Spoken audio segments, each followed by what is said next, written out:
Sooner Scoop HD.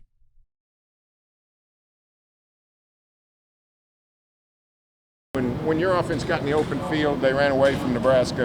When they got in the open field, they didn't run away from you guys. I don't think it's as much talent as much as just the scheme. Like Coach Venables and the whole defensive staff does a great job of putting us in the right calls according to what they see the offense has going on. So I'll have to give it up to the coaches on that.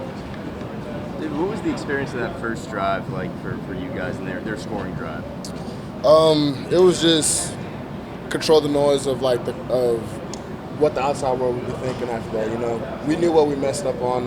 They made great plays capitalizing on our mistakes, but after that drive, we got to the sideline. Coach had brought us back in, leveled us out, and we went out and executed. What are those sideline conversations like? Really intense with Coach Venables, but it's also really intentful as well because I learned it's almost like a film session right there. You know, we get to the sideline and he tells us this, this, and this according to what happened every single play. So he does a great job of you learn as soon as you get to the sideline. So it's never. Not to say that you guys are surprised by how you handled the adversity, but it has to be a positive that this is another kind of stepping stone for you guys. Yeah, most definitely.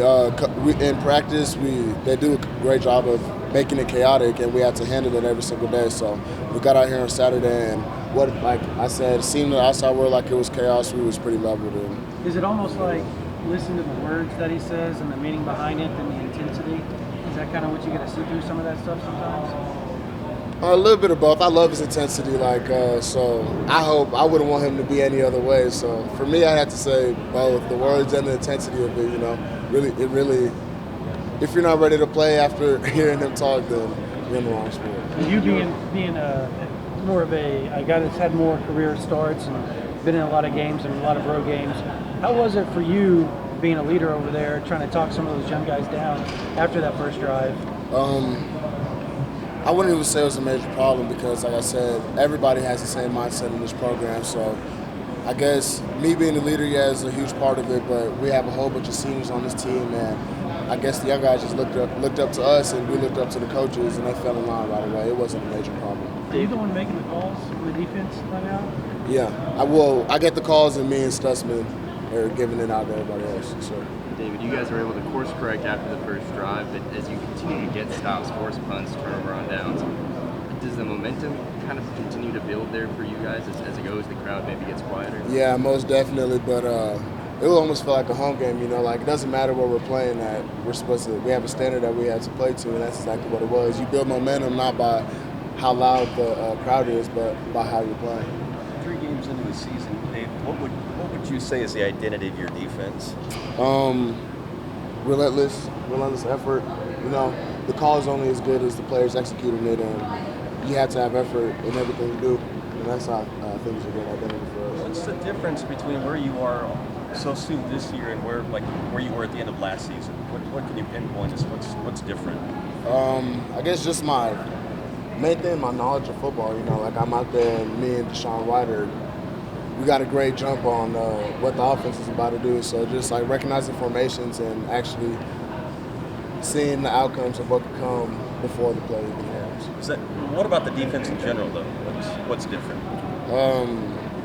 Like I said, our effort, our speed to the ball, we're very gap sound, and our ability to stop the run game. You guys seem like you communicate a lot more than in previous years as far as where the alignment is. I see you talking to people, giving hand signals, lining up the linemen and the proper gaps. Is that something new for you? Not necessarily new because I've had to do it in the past, give calls or set the blitz and stuff like that. So, but it definitely is a major role that Venables puts on his linebackers. What maybe impressed you most about Jaron, the way he slotted in a tough environment, and being a young guy, all that? Me and Jaron are super close. To be honest, like he practices like that every single day. From the second he got here in the spring, he played like that. So, and I even told him on the sideline, like, I'm really proud of you, but I'm not surprised that you did that at all because I've seen him do it a lot. You feel me? How about that forced fumble? Yeah, that was crazy. That was I think it was his first play in.